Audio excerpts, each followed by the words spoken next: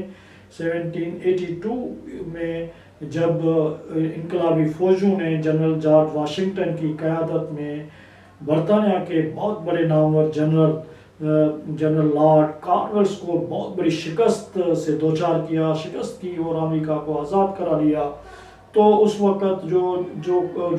Revolutionary forces تھے، فوجیں تھیں اور دوسری پبلک عوام تھی، تو انہوں نے یہ پلان بنایا کہ جارج واشنگٹن کو جو ہے وہ امریکہ کا بادشاہ بنا دیا جائے، اور اس کی تاج پوشی کے لیے کی تیاریاں بھی شروع کر دی۔ جب یہ اس کو پتہ چلا، جارج واشنگٹن کو پتہ چلا، تو وہ بہت غصے ہوئے اور وہ ناراض ہو کے جو ہے وہ اپنے زمینوں پہ چلے گئے،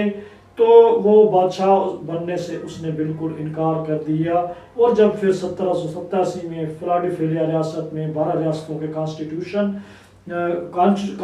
بنانے کے لیے 12 ریاستوں کے نمائندوں نے شرکت کا پروگرام بنایا، تو پھر جارج واشنگٹن کو بھی دعوت دی گئی، اور وہاں پہ متفقہ طور پہ اس کو جدید امریکہ کا کانسٹیٹیوشنل پریزیڈنٹ بنایا گیا۔ تو ایک جنرل کو بہت عزت اور تعمیر کی نگاہ سے بھٹو صاحب نے اپنے ڈاکیومنٹ میں پیش کیا، اور ایک دوسرے بڑے جنرل کو ذوالفقار علی بھٹو نے اٹالین جنرل کو پیش کیا ہے، جس کا نام اس نے جنرل گیری بالدی اپنے کتاب میں لکھا ہے۔ بھٹو صاحب لکھتے ہیں کہ اس نے بہت بڑی جنگیں لڑ کے پوری اٹلی کو جو ہے وہ متحد کنٹری کو، آج جو اٹلی ایک متحدہ کنٹری ہے، اس کی اس شکل کو بنانے والا وہ جنرل گیری بالدی تھے۔ لیکن جب اس نے یہ کام کر لیا اور اٹلی کو ایک متحدہ ملک بنا دیا، تو وہ وہاں پہ کوئی بادشاہ بن کے، کوئی جنرل ملٹری ڈکٹیٹر بن کے سانپ کی طرح اقتدار پہ قبضہ کر کے نہیں بیٹھا، لیکن وہ اپنی بیوی اینا کے ساتھ اٹلی کے پہاڑوں میں چلا گیا، اور وہاں جا کے گمنامی کی زندگی گزاری، اور اٹلی کی ترقی اور استحکام کے لیے اس وقت کے جو انتہائی معزز سیاستدان تھے، پائٹ مونٹ، ساری پروننسیشن کی مجھ سے اٹالین جو ہے وہ نام ہے تو ان میں مجھ سے غلطی ہو سکتی ہے، پائٹ مونٹ اور کیمائل ڈی کیویار کے حوالے اس نے اٹلی کو کیا، تو وہ اقتدار پہ قابض نہیں ہو بیٹھ سکے۔ تو ذوالفقار علی بھٹو کا بنیادی کانسیپٹ یہ ہے کہ سیاستدانوں کو سیاست کرنی چاہیے، پولیٹیکل پارٹیز کو ملکوں کو چلانا ہے، ملٹری ڈکٹیٹرز کے لیے، فوجوں کے لیے ان کا اپنا کام ہے، اپنا پروفیشن ہے، ان کو وہ کرنا چاہیے۔ تو اسی وجہ سے ذوالفقار علی بھٹو کو میں کافی مرتبہ اس میں کہہ چکا ہوں کہ یہ جو ڈاکیومنٹ ہے if I am assassinated، اگر مجھے قتل کیا گیا تو اس کو سب کو پڑھنا چاہیے، لیکن خاص طور پہ جو ہمارے حکمران طبقات ہیں، ملٹری اسٹیبلشمنٹ، سیکورٹی اسٹیبلشمنٹ کے کرتا دھرتا ہیں، ہمارے ججز ہیں، کیونکہ بھٹو صاحب نے اس کتاب میں پوری عدلیہ کے لیے بھی ایک فل چیپٹر لکھا ہے۔ میں نے زیادہ تر اس کا ذکر نہیں کیا، میں صرف جو ہماری سیکورٹی اسٹیبلشمنٹ ہے اس کے حوالے سے جو اس کا پورا کیس ہے ذوالفقار علی بھٹو کا if I am assassinated کہ اس ڈاکیومنٹ میں نے وہ پیش کیا ہے۔ یہ ایک ہسٹورک ڈاکیومنٹ ہے، پوری ہسٹری ہے، پوری تاریخ ذوالفقار علی بھٹو نے جو ہے وہ بیان کی ہے ہمارے سیکھنے کے لیے۔ لیکن پھر وہی میں ایمرسن کی بات کہوں گا کہ انسان ذات نے تاریخ سے صرف ایک سبق سیکھا ہے کہ انسان ذات نے تاریخ سے کچھ بھی نہیں سیکھا۔ اسی کے ساتھ ناظرین میں آپ سے اجازت چاہوں گا، ہمیشہ کی طرح آپ سے یہی ریکویسٹ ہوگی کہ آپ ہمارے چینل کو سبسکرائب کریں، شیئر کریں، کمنٹس کریں اور لائک کریں، کہ جیسے کہ ہم اپنے آواز کو طاقتور بنا سکیں۔ تھینک یو ویری مچ، اللہ حافظ۔